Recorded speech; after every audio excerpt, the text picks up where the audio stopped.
In this lesson, we will learn how to construct and understand equations for chemical reactions. We will also learn to write chemical reactions using both words and chemical symbols. Learning to understand chemical reaction equations can be a bit like learning a new language. Our equations involve words and symbols that might not always be familiar.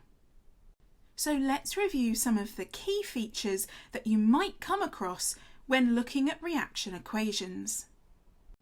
You may see reaction equations written in the form a bit like this, where you have one or more substances on the left, in this case two substances, A and B, some kind of arrow, and then some more substances, or just one substance, on the right-hand side. Let's look more closely at some of these features. All of the substances to the left of our arrow are referred to as reactants. These are the substances which go on to react in our equation. On the right-hand side of our arrow, we have the products. Notice that we may not have the same number of reactants as we do products, and vice versa. Now let's take a closer look at our reaction arrow. The arrow drawn here is perhaps the most common sort of reaction arrow that you might come across. It denotes that the reactants become the products. You may also come across the equilibrium arrow, which looks like this. This denotes that the reactants are becoming the products, but also the reverse reaction may be taking place as well, where the products turn back into the reactants. You may also see it drawn where the two arrows are not the same size. We won't go into understanding these right now, but just know that they are similar equilibrium arrows. We also have this plus symbol in our reaction equation, which is used to separate different chemical species. You may see this on the reactant side and on the product side. Sometimes you may also see text or symbols drawn above the reaction arrow. This gives us extra information about the reaction. For example, we might find a symbol for heat here, or even a specific reaction condition, such as a specific temperature, or perhaps the presence of a catalyst. These are things which are needed for the reaction to occur, but are not themselves reactants or products. Something else you might come across are state symbols. These are written in brackets and as a subscript to our products or reactants. The state symbols you're likely to come across are S for solid, L for liquid, G for gas, and AQ for aqueous, meaning dissolved in water. These state symbols tell you which physical state each of our species is in at the time. Water is a great example for understanding some of these state symbols. H2O, with the gas state symbol, is of course steam. H2O with the liquid symbol is liquid water, and H2O with the solid state symbol is of course ice. You can see from these examples why it might be important to include a state symbol in some cases. HCl is another good example, where HCl aqueous is hydrochloric acid, but HCl gas is hydrogen chloride gas, a very different reactant or product. So this is why you might see state symbols included in your reaction equation. Now that we've looked at some of the general features of our equations, let's study some examples. Let's begin by looking at two simple reaction equations. On the left of our arrow, we have the reactants, and on the right, we have our products. Let's have a look now at how we might read these equations out loud. You can start by just reading sodium plus chlorine, but how do we say this reaction arrow in words? It turns out there are lots of different options, but we'll just go through a few. The most common way to say this reaction arrow is react to form, as in sodium plus chlorine react to form sodium chloride. You can also have similar phrasing such as react to make, or just the word form, like sodium plus chlorine forms sodium chloride. But what about in our second example? In this example, we only have one reactant to the left of our arrow. So we can't really use the word react when talking about our arrow. React implies that you have more than one substance. So when reading this kind of equation, you could use the word decomposes or yields. So you could say calcium carbonate decomposes to form calcium oxide plus carbon dioxide. If you ever get stuck trying to understand a reaction equation, particularly one with symbols, it can help to try to read it out loud, or at least read it through in your head. This can be helpful when writing your own reaction equations, for example. Let's look at how to do that now. You might need to write out a reaction equation from an experiment that you're doing. Let's try writing our own reaction equation from this experimental detail. Potassium hydroxide reacts with sulfuric acid. Potassium sulfate and water are formed in the reaction. So where do we start? Let's begin by identifying what our reactants are. Remember, the reactants are on the left of our reaction arrow. We can see the word react in our first sentence. And we're told that potassium hydroxide reacts with sulfuric acid. So here we have two reactants. We can write these out with a plus symbol in between to start our reaction equation. Now that we've found all of our reactants, we can add in our reaction arrow. We aren't told that this reaction is in equilibrium with anything, so we can draw a normal reaction arrow. Next, we need to find our products. In the second sentence, we're told what is formed in our reaction, so these must be our products. Let's add potassium sulfate and water to the product side of our reaction. Now that we've added our products, our reaction equation appears complete. To check that we've done it right, we can try reading it aloud and comparing it with the information from the experiment that we've been given.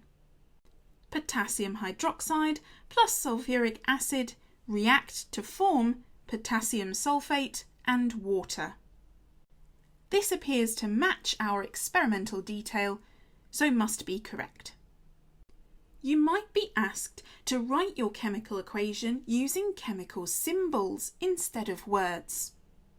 Here, all we need to do is to convert our word equation into chemical symbols.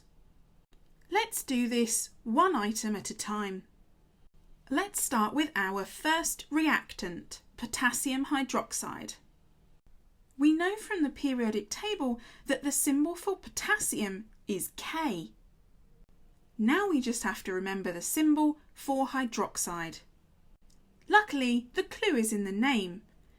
The first part, hyd, means we have a hydrogen, and oxide means we have an oxygen. You may remember that potassium hydroxide is KOH. If you hadn't remembered, you could work it out by looking at the ion that potassium forms, K+, and remembering that hydroxide is OH-, so together they form KOH. The plus in our equation stays the same, so next we need to convert sulfuric acid into the chemical symbol form.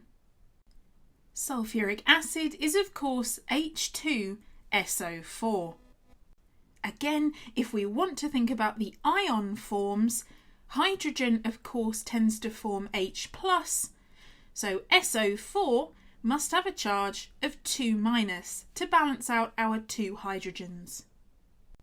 Our reaction arrow stays the same, so now we're on to the products, potassium sulfate and water.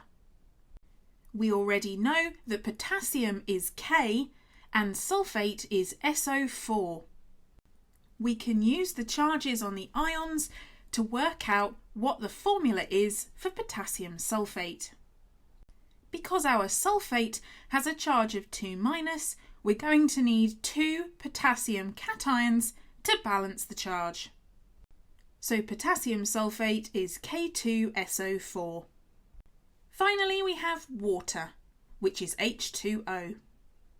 So here we've written a reaction equation from experimental detail and then converted that word equation into a chemical symbol equation. Let's try a few more for practice. An experiment shows that hydrogen peroxide decomposes to form water and oxygen gas. Which of the following word equations describes the chemical reaction that has occurred in this experiment? A. Hydrogen peroxide decomposes to form water plus oxygen. B. Hydrogen peroxide plus oxygen react to form water. C. Hydrogen peroxide decomposes to form peroxide plus hydrogen.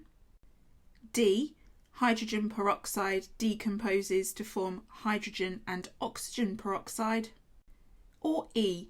Hydrogen peroxide plus water react to form oxygen. This question is asking us to form a word equation from the experimental detail given.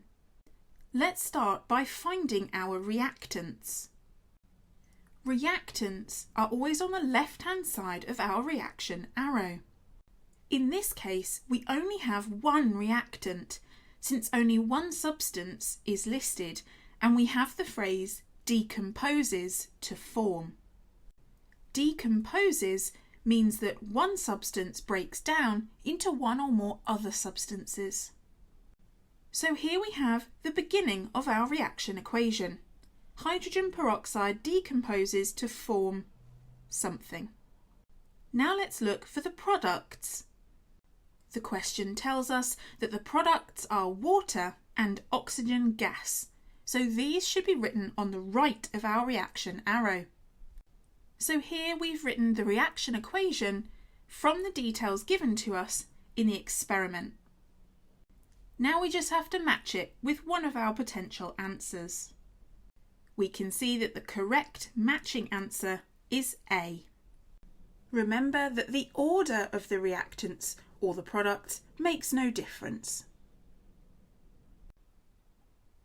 When aqueous silver nitrate is mixed with aqueous sodium chloride, a white solid precipitate of silver chloride is produced. The symbol equation for this reaction is shown below. AgNO3 blank plus NaCl blank react to form AgCl blank plus NaNO3 blank. Which state symbols should be added to each compound to complete the equation? This question is asking us to add state symbols to a reaction equation. So let's remind ourselves what we mean by state symbols. State symbols tell us which physical state a substance is in at the time.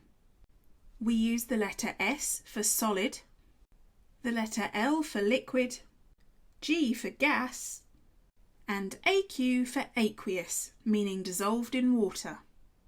We are given our chemical reaction equation in the chemical symbol form, but our experimental detail uses the full word names for various compounds. To match these up, let's convert our chemical symbol equation into a word equation to make life easier. Our periodic table tells us that silver is Ag. Our compound contains nitrogen and oxygen, so that must make it a nitrate. So here we have silver nitrate. Na is the symbol for sodium, and Cl the symbol for chlorine, so this gives us sodium chloride, the sort of thing you'd sprinkle on your fries. Next we have silver and chlorine again, so this must be silver chloride. And finally we have sodium again and nitrate, sodium nitrate. Next, we need to find each of these compounds in the experimental detail to work out which state it is in. Silver nitrate is first, and the question tells us that it is aqueous. Aqueous means dissolved in water, and the state symbol for aqueous is AQ. Next, we have sodium chloride. This is also listed as aqueous. Next, we're looking for the first product, silver chloride. The question tells us that this forms as a white solid precipitate, so this is a solid. So we use the letter S. But what about the sodium nitrate? It's not specifically listed. We know that sodium nitrate didn't precipitate as a solid, so it must have remained in solution as aqueous. So we can label this also as aqueous. So here we have our reaction equation, complete with state symbols. Let's summarise the key points. Reactants are written on the left of our arrow and products on the right. Our reaction arrow usually means react to form or sometimes decompose to form. The arrow can also show if our reaction is in a state of equilibrium. State symbols can be added to our equation to show the state that substances are in. Sometimes reaction equations are displayed with words and sometimes with chemical symbols.